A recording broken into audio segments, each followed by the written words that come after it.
지방 집값 경고 등의 윤 정부 첫 주정심서 해제 지역 나올까 이런 겁니다.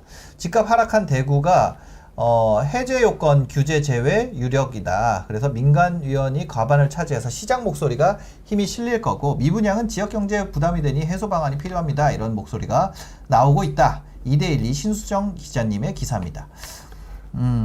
그래서 이제 이런 거죠. 대구가 6월 말에 주정심이 열리는데 이제 대구가 풀릴 것이냐 이런 관심이 좀 쏠리고 있고 사실상 이제 대구를 좀 접근을 하려고 그러는 분들이 많이 있어요. 네, 있어요. 네, 지금 굉장히 많고 대구에 대해서 뭐 인구 사이즈 대비 가격대가 네. 싸니까 달서구 같은 경우는 4억대잖아요. 지금 그러면 좀 접근해 볼 만하지 않나 이런 얘기들이 나오고 있어서 좀 다른 건데요. 또 다른 지방은 완전히 좀 다르게 움직이고 있습니다. 아까 전북 한번 살펴봤었는데 이렇습니다. 3월에서 5월 전북, 제주, 강원 아파트 값은 수도권보다 더 많이 올랐다. 최근에 이제 핫한 지역은 여기라는 거죠. 전북, 제주, 강원 요런데 이제 보면은 제주 서귀포가 3.1% 상승. 와, 3.1% 맞아요? 그러니까 월에 1%씩 올랐다는 얘기예요. 제주 서귀포 3.1%, 전북은 3.17, 강원도 2.67. 그런데 이제 서울 아파트 매매 가격은 인플레를 못 따라가고 있는 거죠. 그렇죠. 사실상 실질 상승률은 마이너스예요. 그죠? 네. 왜냐면 지금 인플레이션이 엄청 빡세니까. 보면은 지역별로 보면 용산구, 양천구, 금천구 뭐 요 정도가 좀 버텼고 노원구는 좀 빠졌고. 그죠?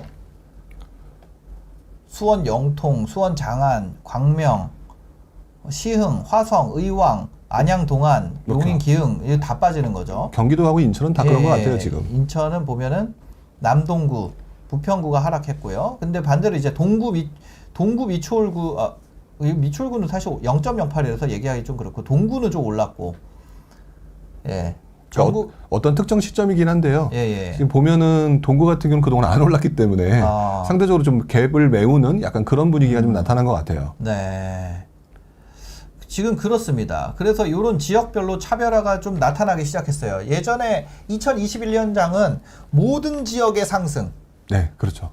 진짜 뭐 아무것도 묻지도 따지도 않고 다 올라가는 이런 거였는데 지금 차별화가 좀 시작된 지 좀 되니까 이런 상황이 되더라고요. 이제 유튜브에 보면 네. 상승을 얘기하는 분들이 있고 하락을 얘기하는 분들이 있잖아요. 네. 양쪽 다 내가 맞다고 해요. 지금은 다 맞아.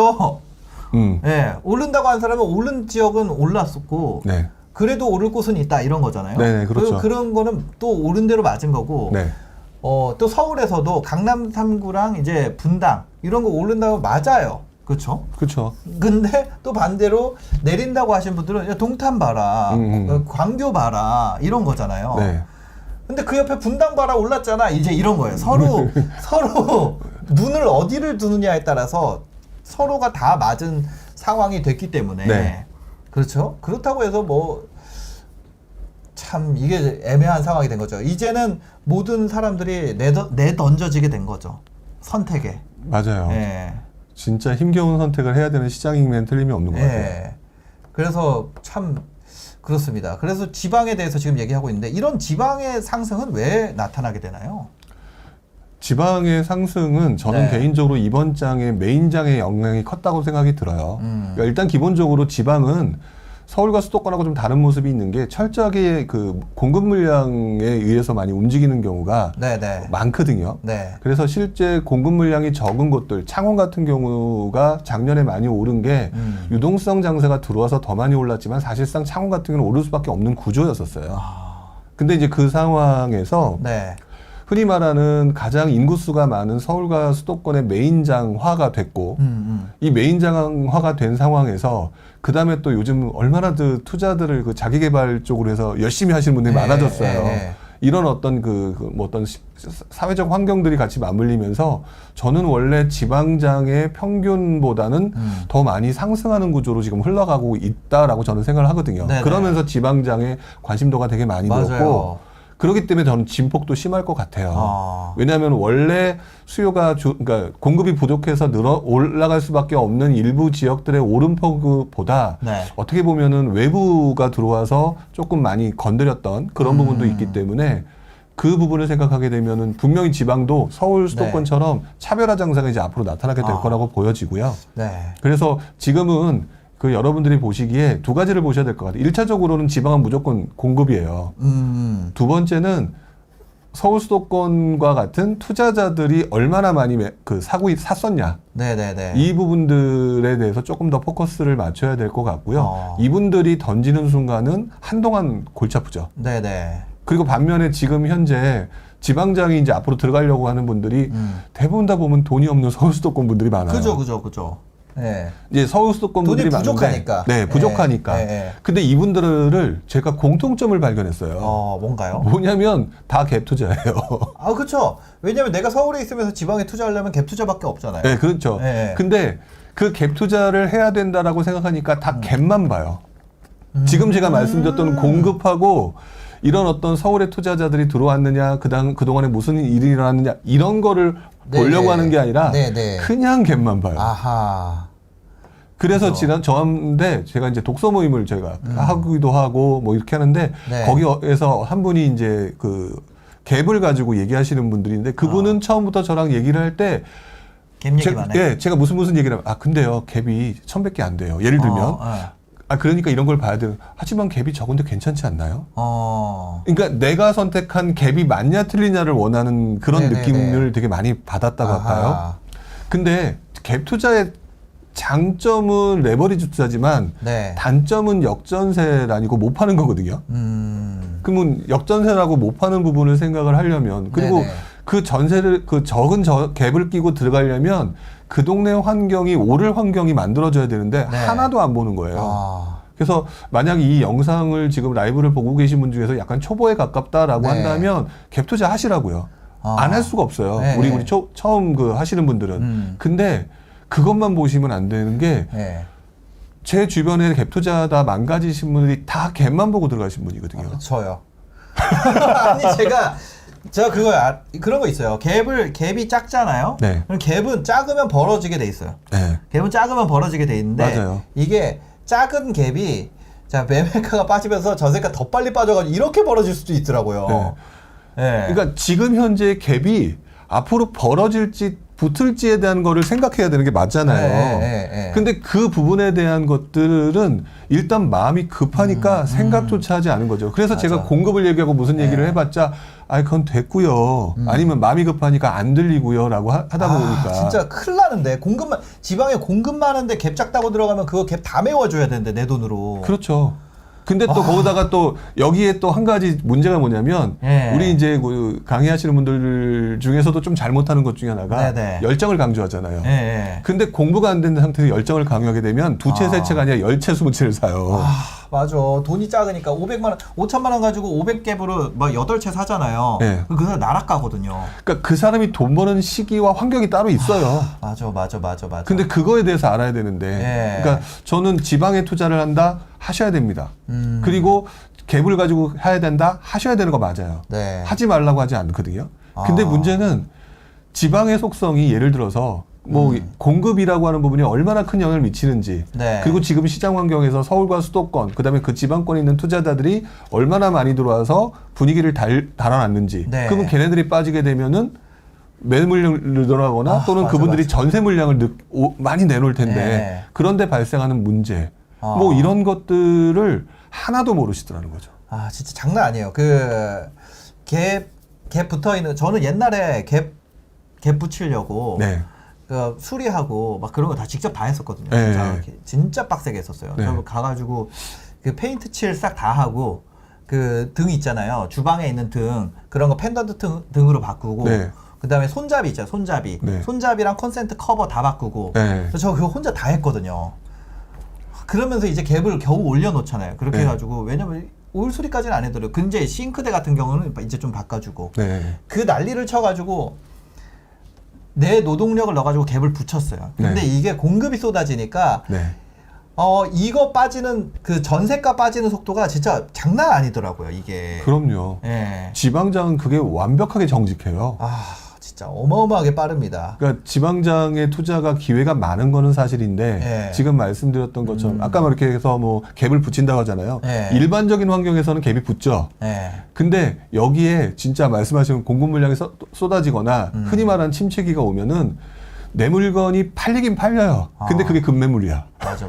이렇게 돼가지고 사실 되게 애매한 상황이 네. 많이 오죠. 이제 이런 것들에 대한 것들 경험이 그동안은 너무 없었어요. 그러니까 하락장에 들어가는 사람은 돈 많은 사람이 잡을 수 있어요. 하락장에는 돈이 없으면 못 들어가요. 왜냐면 갭이 어디까지 빠질지 모르기 때문에. 맞아요.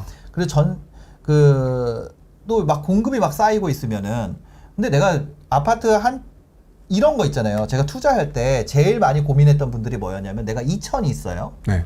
2천 갭으로 아파트 살 수 있잖아요. 네. 근데 이거를 잔금을 못 맞출까봐 2천짜리를 맥스로 딱 채워가지고 잔금 날짜랑 따다닥 해서 하려고 하는 거예요. 왜냐면 책에는 이렇게 나오거든요. 책에 우리가 갭 투자 관련된 책들, 그런 네. 책을 보면 네. 이렇게 해서 나는 2천으로 한 채를 샀다.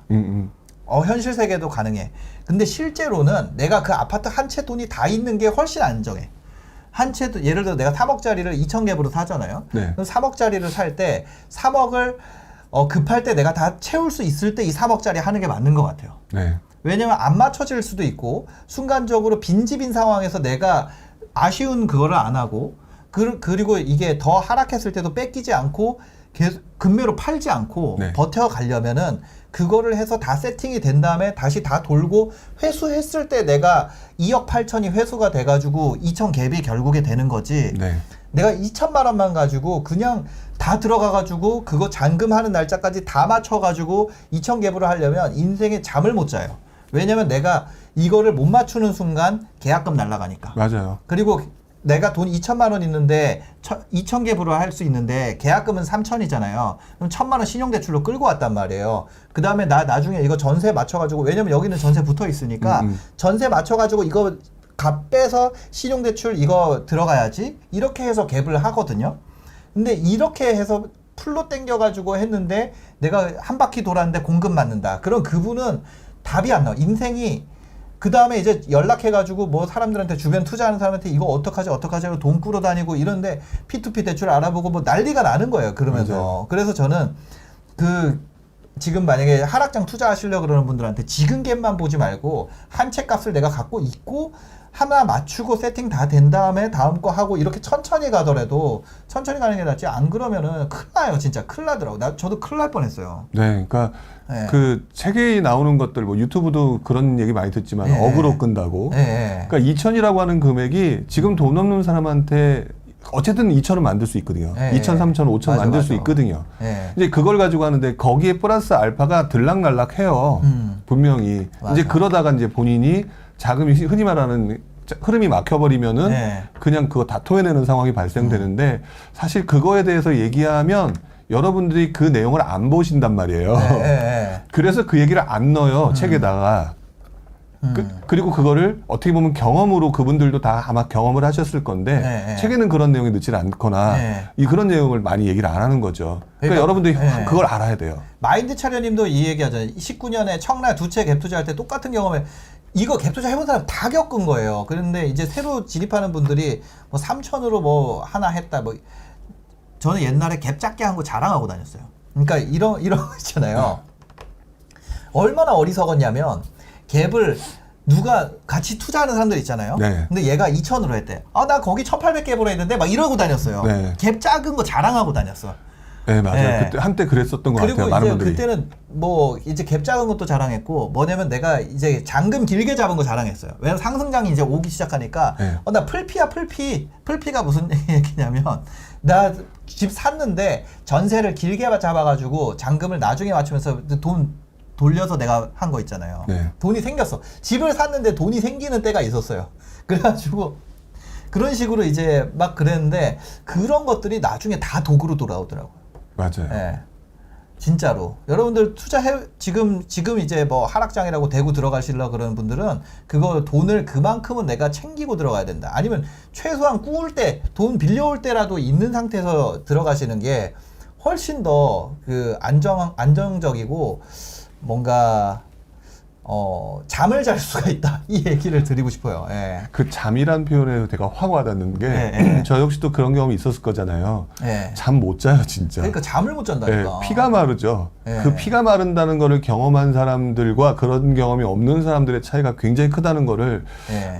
좀 알고 계실 필요는 있을 것 같아요. 아, 정말 저도 스트레스 받고 그랬던 것 같아요. 예, 옹구님 반전세로 맞출 수 있으면 반전세로 맞추는 게 좋은 것 같아요. 왜냐면 보유세도 있고 첫 번째로, 두 번째로 내가 급할 때 이거 전세로 싹 전환하면은 좀 싸게 내놓더라도 돈 뽑을 수 있어가지고, 예, 반전세 할 수 있으면 반전세 하시는 것도 좋은 것 같아요. 예. 갑자기 뭐 지방 하락장 얘기하다가 그런 얘기를 했는데. 어쨌든 지금 네. 말씀드렸던 것처럼 지방은 무조건 투자해야 되는 건 맞는 것 같아요. 네. 근데 분명히 지금 본인이 손품은 파셨는지 질문을 드리고 싶어요. 아, 네. 최소한 공급이 2, 3년간 입주 물량 또는 인허가 물량 다 한 번쯤 보면서 네. 그리고 거기에 인구가 한 적정 인구 정도 되는지 다 따져보셨는지 그런 것들을 좀 봐주셔야 네. 그 본인이 그 스스로 판단하고 이렇게 하죠.